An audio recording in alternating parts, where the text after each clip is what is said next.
tuntut hak tanah yang diduga telah diserobot. Puluhan warga berunjuk rasa di depan salah satu kantor perusahaan jasa konstruksi di Palembang. Aksi unjuk rasa ini diwarnai adu mulut.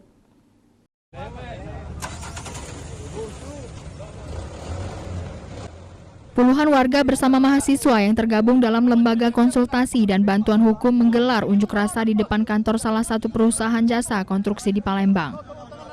Pengunjuk rasa menuntut kepada perusahaan jasa konstruksi untuk mengembalikan hak tanah yang diduga telah diserobot untuk mendirikan rumah sakit di kawasan Jakabaring.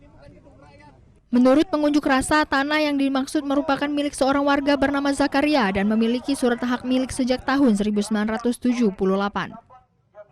Karena dulu Ajijah selaku masyarakat memiliki tanah berdasarkan alas hak SPH, dan itu sudah jelas diketahui sirah kampung pada zaman itu, tahun 78, dengan seluas 70.000 meter persegi kurang lebih, hampir 7 hektar. Namun tiba-tiba waktu itu ada kejadian yang tidak diinginkan.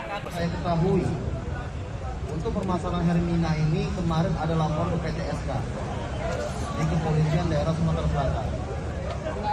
Kalau memang dari kawan-kawan sekalian ingin mengusutnya, silakan dipertegas di kepolisian.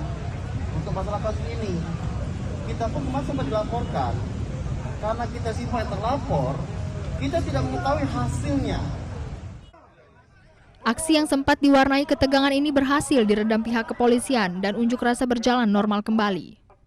Dari Palembang, Muhammad David, iNews melaporkan.